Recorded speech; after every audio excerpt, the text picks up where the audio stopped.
This program is educational support and does not replace your clinician's advice. If your skin is very painful, rapidly worsening, hot, or you feel unwell, please seek medical care. Good morning and welcome. I'm glad you're here. At EverWell USA, our purpose is steady and simple: to help older adults protect health and dignity with calm, practical guidance that fits into real days. If this kind of clear, encouraging care helps you, please like, subscribe, and share so these messages reach the people you love. You are not alone. We walk beside you, one small, doable step at a time. Today, we're answering a question many people hesitate to even ask out loud. What does it mean when you notice many pimples across your back? If I told you that the bumps on your back after 60 are often less about being unclean and more about how sweat, friction, and tiny hair follicles get crowded, and that sometimes your body's broader story with hormones or metabolism joins in, would that change how you approach them? Most of us absorb the idea that pimples belong to teenagers and that a harsher scrub must be the cure.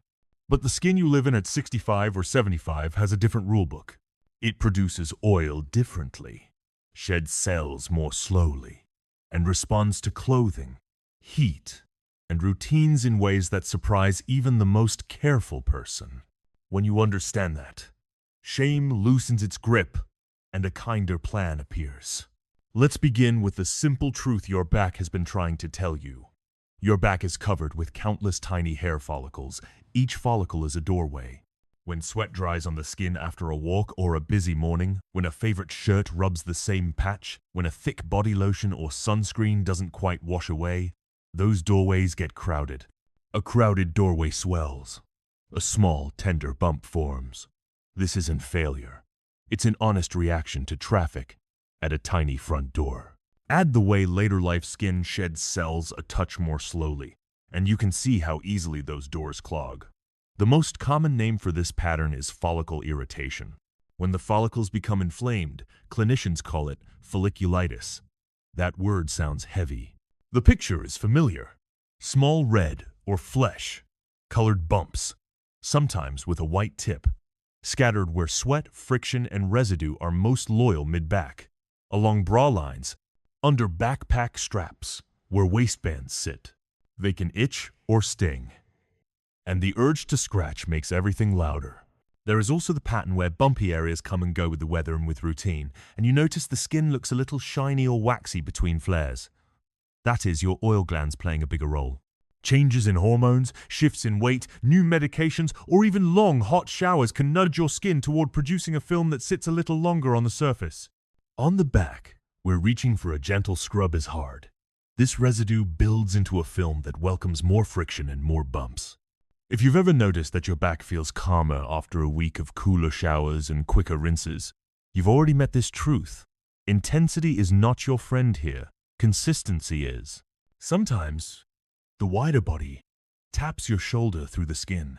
If your clinician has been watching your blood sugar, if your thyroid has needed adjusting, if you've started a new medicine with dryness or itch tucked into the fine print, your back may be a sensitive reporter. Very rarely, persistent, widespread itching, or a dramatic change in skin comfort arrives alongside other symptoms that deserve evaluation: new fatigue, yellowing of the eyes, swelling in the legs, breathlessness, fevers, or a sudden rash that spreads. That doesn't mean every back bump points to something deep inside. It means that you are wise to notice patterns and to bring a clear story when something doesn't behave like ordinary follicle irritation. You don't need to diagnose yourself. You need to listen and be willing to ask. For a moment, think about a day you already know by heart. You fold laundry, cook lunch, take a walk with a light jacket, and then sit for a long call with a friend. The afternoon warms up. A thin layer of sweat dries under the shirt across your back. You promise yourself you'll shower later. Then dinner arrives, and by the time you change for bed, you feel that familiar prickle in the middle of the back you can barely reach. In the mirror, you see small bumps scattered where the fabric rubs. Old advice whispers that you should scrub hard, but your older skin wants something else. It wants you to rinse away sweat sooner when you can. It wants a brief, gentler wash that you can actually perform on your own. It wants a towel you pat with, not a rough cloth you grind with. It wants breathable fabric against it, not a long evening of trapped heat. None of this is dramatic. All of it is a kindness that adds up. Let's turn down the noise around embarrassment, because many people keep quiet about back breakouts past 50. They assume they should have outgrown this and that. Asking for help will sound foolish. Please set that belief down. Your back is a large, hard-to-reach canvas. It meets sweat, straps, seams, and chairs every day. The fact that it speaks up is not a reflection of your character. It is a normal response to the life you are living. When you swap shame for curiosity, you start to notice that bumps cluster where a strap sits or where a waistband rubs. You realize that a certain thick lotion you love on your legs is too heavy for your back. You catch the pattern that long, hot showers make your skin feel tight first, then oily later. Curiosity gives you choices. Shame gives you nothing. There is a particular loop older adults fall into here. The back flares. You respond with a strong scrub. The skin barrier becomes cranky, and the body answers by producing more oil to soothe the damage. The next day, you feel oilier and decide the scrub wasn't strong enough. The loop tightens. The way out is surprising and gentle. Cool the water a bit. Shorten the time under the spray. Use your open hand or a soft cloth rather than a harsh brush.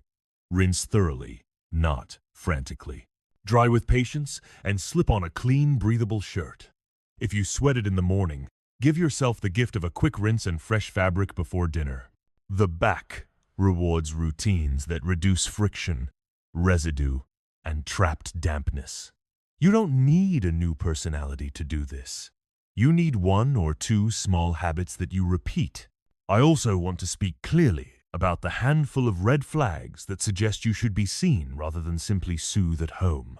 If bumps are very painful, warm, and spreading quickly, if you notice fever, chills, or pus that keeps reappearing, if you see a cluster that looks like blisters lined up on one side with burning pain, if the skin around hair follicles becomes swollen in deep, tender nodules, if you are on medicines that suppress immunity and the area worsens despite your best gentle care, those are times to ask for help.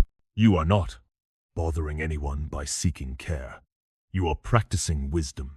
Now, because this channel is about actions you can take today, let me walk you into 2 small results you can create before you go to sleep. The first is a change in sequence that sounds almost too simple. After any activity that leaves your back damp, walking, gardening, housework, build in a quick rinse and a full dry. Not tomorrow, today. Even a 2-minute rinse with cooler water and a soft towel can interrupt the trapped sweat cycle that crowds follicles and keeps bumps coming. The second is a quiet note you can make for 1 week. Keep a small card or paper where you can reach it easily. Each evening, write 3 quick things. What touched your back most today? Type of shirt, straps, lotion. Whether you rinsed after sweating, and how the area feels on a scale from 0 to 10. You are not writing a novel, you are gathering a map. In a week, the map will show you which choices shrink the bumps and which choices feed them. Real progress doesn't begin with a perfect product.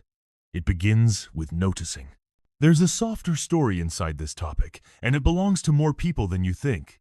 A grandfather wrote that he had avoided the pool for 2 summers because he was self-conscious about back acne he had never had before. He assumed people would stare. He tried heavy colognes and strong washes the way he once did for a greasy bicycle chain. Nothing worked. He finally made one small promise to himself. Rinse after mowing the lawn, wear looser shirts, switch to a breathable undershirt, and change the pillowcase each Sunday. He added the quick nightly note. 3 weeks later, his bumps were smaller, itch less distracting, and he went to the pool with his grandkids. He said the water felt like forgiveness. I don't think it was forgiveness. I think it was relief. And relief arrives when you stop fighting your body and start partnering with it. You might be wondering how lotions and sunscreens fit into this picture. On the back, where we struggle to reach and rinse thoroughly, heavy products can linger. That doesn't mean you must abandon comfort or sun safety. It means you choose lighter versions for the back, and you treat the rinse as part of the day's end. If a product stings or seems to trigger flares, you can thank your skin for the message and try a different texture. Older skin appreciates fewer perfumes and less residue. Your goal is not to memorize ingredient lists, but to notice how your own back behaves. If you ever need to bring this to your clinician, that 1-week note will be the best tool in the room. There's a question we haven't touched yet. Could many back bumps signal something serious with liver or kidney health? For most older adults, the answer is no. Ordinary follicle irritation explains the pattern, and steady routines soothe it. That said, when back bumps ride with whole body signs, yellowing eyes, swelling in the legs, severe fatigue, fevers, unintentional weight loss, or generalized itching that doesn't match the usual friction pattern that is a time to check in, the goal is not to scare you. The goal is to help you feel safe because you know what to watch for, and you know what to do if you see it. If you've carried quiet frustration about back breakouts, let this be the moment you set that down. There is nothing childish about caring for skin that has protected you for decades. The fact that it now asks for a different rhythm is not a personal failure. It is an invitation to live this season with a little more gentleness. You do not need a shelf of special products. You need a few habits you actually like and can repeat. You need to notice which fabrics breathe on you and which trap heat. You need to treat rinsing after effort as part of the effort, the way you might treat cooling down after a walk as part of the walk. Before we pause, I want to offer a single sentence that carries the whole plan. Reduce friction, reduce residue, reduce trapped dampness, and give your back fresh fabric to meet. Everything else hangs from that line. When you do that for a week, most people see calmer skin. When you bring that 1-week note to your clinician, if you need help beyond home care, they can add targeted support with a clarity that saves you time and worry. Either way, you win because you've shifted from guessing to understanding. Tonight, create 2 small results. Rinse your back after the day's work and dry fully. Then put on a clean, breathable shirt and start that simple evening note with 3 quick words. What touched? Did I rinse? How it feels. That is enough. The back that has carried you for so long will feel the difference you make for it, and it will often answer with quiet. Quiet is the result we're after. You and I left off with a kinder view of what those bumps are trying to tell you. Now, let's move from understanding into pattern reading and everyday repairs that hold even when life is busy. Think of this as training your eye and your hands at the same time, seeing the story your back is telling and giving it better conditions to heal without a fight. The question remains the same: are many back pimples dangerous?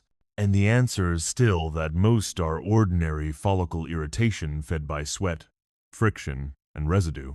But ordinary doesn't mean you have to live with it. It means you can shape the day so the bumps have fewer reasons to show up, and when they do, they leave sooner. Start with the simplest crossroads your skin faces each day: damp plus pressure. When sweat dries under a shirt, tiny salt crystals and leftover oils sit at each hair's doorway. If fabric presses there for hours, car seats, recliners, bra bands, waistbands, the doorways swell and complain. You can't stop living in chairs and shirts. You can make small swaps that change the outcome. Fabrics that breathe beat fabrics that trap heat. A loose layer beats a tight one when you'll be sitting a while. Even the way you cool down after a walk matters. If you keep a clean, soft top within reach and change before sitting for the evening, you rescue the skin from a long, salty press. The result isn't dramatic in one night. It is obvious in a week. There is also the quiet matter of residue, and the back is the body's champion for holding on to it. We all love comfort-rich creams after a shower, sunscreen before a stroll, a spritz of cologne before dinner. None of those is wrong. On a hard-to-reach canvas like the back-heavy layers that aren't fully rinsed, set up tomorrow's traffic jam. If you enjoy lotion, keep the richer layer for drier places, and choose a lighter touch for the back. If you use sunscreen, rinse it off the same evening rather than saving it for morning. If fragrance lives on your collar, let it live on the collar, not on the skin. These aren't scoldings, they're levers. Enough small levers move a day. Picture a simple scene that belongs to you. You come in from a neighborhood loop, cheeks pink with air and effort. You hang the jacket, pour water, sit to read the mail, and then the phone rings and the evening takes off. Hours later, you finally head to bed, peel off the shirt, and that familiar prickle wakes up across the mid-back. The old script says scrub hard tomorrow. The new script says rinse now, even if it's quick. Pat dry, slip into a fresh top, and give the skin a quiet hour without pressure before sleep. The old script says, pick at the bumps. The new script says, hands off and let air, not fingernails, be the medicine.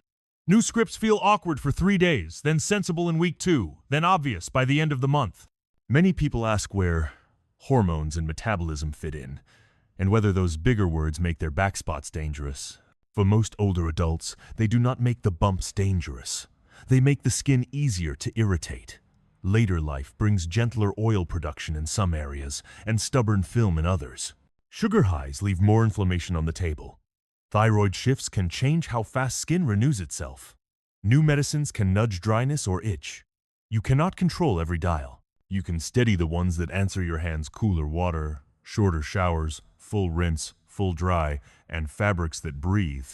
When you carry that steadiness into the week and note how your back feels each night, you start to see where the larger body is adding noise and where you have already turned the volume down. Laundry seems too ordinary to matter, but laundry is often the hinge. The fabric that touches your back all day decides whether residue leaves or returns.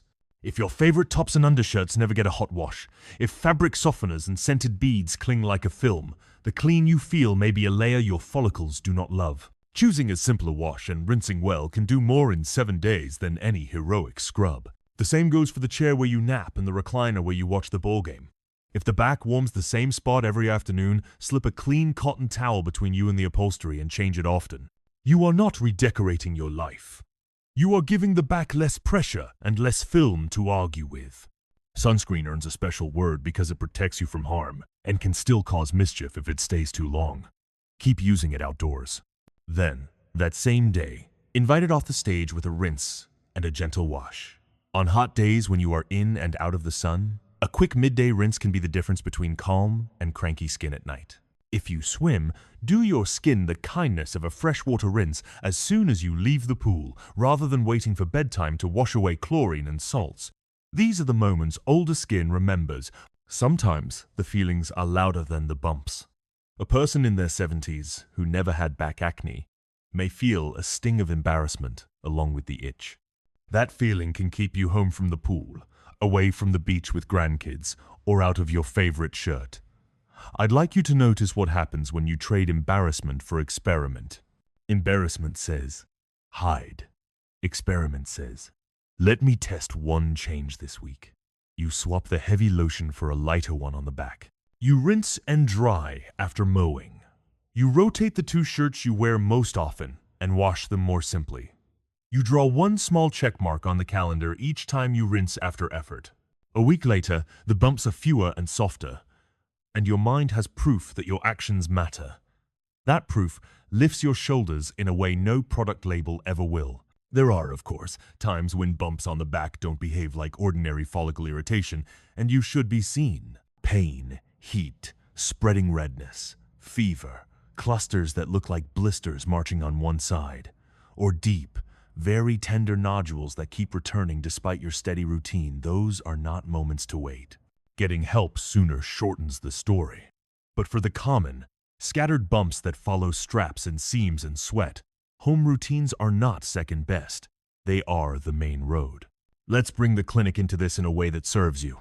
If your home plan doesn't calm things after a focused week, bring a short, clear story to your clinician. Instead of, my back is bad, say what you observed. That bumps gather where straps rub, that rinsing after effort helped for several days, that heavier lotions worsened things, or that even with cooler showers and cleaner fabrics, the area remains hot and sore. A clear story invites clear help. You're not handing over your power. You're sharing the map you've drawn so the 2 of you can choose the next step without guessing. Now let's craft 2 small results you can create today, because results are what keep you moving. First, add a rinse window to your afternoon. Set a low-key reminder on your phone for 30 minutes after your regular walk or chores. When it chimes, give the back a quick rinse and a full dry. Then wear a breathable top for the evening. This single change addresses sweat, residue, and pressure in one stroke. Second, choose one fabric habit to tidy. Either swap tonight's pillowcase or wash the undershirt and the chair towel you use most, and rotate them on a simple schedule you can remember, like Sundays and Wednesdays. When you lift those tiny weights twice a week, you feel the difference in your skin and you feel the difference in your mood. Better skin is partly biology. Better mood is partly momentum. Before we pause, hold this simple sentence in your pocket. Reduce friction, reduce residue, reduce trapped dampness, and your back will often answer with quiet. Quiet is what you are chasing. Not perfection, not youth, just quiet comfort that lets you think about better things than bumps. If the thought of a pool or a garden bench or a long drive with a friend has felt out of reach, let these habits carry you back there. Your skin is not scolding you, it is asking for better conditions. You can provide them without turning your day upside down. When you turn off the lights tonight, take 15 seconds to notice how your back feels against the sheet. If it meets the fabric dry and clean, you have already changed your tomorrow morning. That is not a small thing. That is how health happens at our age, through small kindnesses repeated until they look like wisdom. You and I have already walked through what most back bumps really mean. How to spot the difference between simple follicle irritation and bigger background influences, and how to shape your daily rhythm so your skin calms instead of shouts. In this final part, let's talk about how you carry these lessons forward, how you measure progress in ways that matter, and how you weave skin kindness into a life that still includes travel, seasons, and family moments. The goal is not a spotless back. The goal is dignity, comfort, and the confidence to move freely without the quiet weight of embarrassment. Picture a morning when you're packing for a weekend away. The suitcase is open, the coffee is warm in your hand, and the light comes through the curtains. In the past, you might have thrown in heavy sweaters, your thick lotion, and figured you'd scrub extra when you returned. But now, with your new understanding, you fold in breathable shirts, you tuck a spare pillowcase on top, and you pour a travel size of your gentle body wash. These small anchors go with you. They keep your back calmer, even when you're sleeping on a hotel bed or riding long hours in a bus seat. You're not over-preparing. You're respecting the skin that has carried you through decades. As seasons change, so do the whispers from your back. Winter dries, summer sweats, spring and fall dance between. Now you expect this, and expectation softens the frustration. In cold months, you add moisture to the air inside, shorten your showers, and keep rinses gentle. In hot months, you rinse after gardening or walking, and you change into a fresh shirt before sitting for the evening. You no longer scold yourself for flare-ups. You treat them like weather. You adjust, and you move on. That perspective alone is medicine. The way you measure progress also matters. If you keep waiting for a perfectly smooth back, you'll always feel behind. But if you ask, did I notice less itch tonight than last week? Did the bumps soften after rinsing more often? Did I feel confident enough to wear the lighter shirt to the cookout? Those are real wins. They are the signs your skin is calmer, your habits are working, and your dignity is intact. The mirror note you started in week 1 becomes your evidence. You glance at it. You see itch scores drifting down. You see fewer notes about damp shirts. And you know you're moving forward. That kind of proof builds hope more than any label on a bottle. It's also time to let go of the silence. Too many older adults hide back acne as if it's shameful. You don't need to hide. You can mention it casually to your doctor, to a friend, even to your spouse. Often you'll hear the same sigh in return. Me too. Connection is a balm in itself. You realize you're not the only one who has had to trade embarrassment for experiment. And that shared humanity lowers your shoulders in a way no treatment can. Let's anchor this lesson in one more everyday scene. You're sitting with your grandchild on the porch swing. They lean against you, their small head on your shoulder, your back against the cushion. For once, you're not thinking about the bumps. You're not itching, you're not embarrassed, you're not distracted. You are present. That is the result of weeks of small choices, rinsing after effort, drying fully, swapping fabrics, keeping notes, staying gentle. It is not a miracle. It is the fruit of patience. And patience is something you already know how to practice. Now, because EverWell always leaves you with an action you can do today, here are your 2 final commitments. Tonight, after your rinse, put on a clean, breathable shirt and notice the comfort. Then, take one small note about how your back feels, even if it's just a number from 0 to 10. That's all. When you do this for 7 days, you'll hold in your hand the story of your progress. That story belongs to you, and if you ever need to share it with your doctor, it will speak louder than any description. So here is where we pause. You've moved from confusion into recognition, from frustration into steadiness, from embarrassment into presence. Your back is not a battlefield. It is a part of you asking for gentler care, and you are more than able to give it. When you turn off the light tonight, let your back meet the sheet dry, clean, and comfortable. Let that small kindness remind you that health at our age is not about perfection, it's about persistence. And persistence, given enough evenings, turns into peace.